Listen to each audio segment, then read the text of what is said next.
to wygląda obecnie w niemieckich szkołach. Wiem to z pewnych źródeł, znaczy w sumie to są dwie szkoły, tam dwóch znajomych do jednej, jeden chodzi, drugi do drugiej.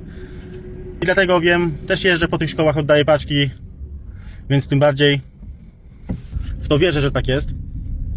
Słuchajcie, przychodzą ludzie do tych szkół, żeby się uczyć języka niemieckiego. Z tego co wiem, przewaga teraz takich osób w tych szkołach to są osoby z Ukrainy. Ja wiem, że kolejny raz to powtarzam, no ale tak jest, no. Tak jest, wszędzie gdzie można wyhaczyć okazję, coś darmowego dostać, tam są oni, no niestety, co zrobić. No i taka klasa u tego znajomego wygląda tak. 6 Ukrainek, 3 Ukraińców, 4 osoby z Mołdawii, no i on jeden Polak. Czyli klasa rosyjskojęzyczna, no. Wszyscy tam mówią po rosyjsku, dogadują się, zamiast przychodzić się uczyć, plotkują, gadają, mało używają języka niemieckiego, no i tak naprawdę nie wie, po co tam chodzi. Na lekcji też nauczycielka wiele razy zwraca uwagę, żeby mówić po niemiecku. W ogóle to do nich nie dociera.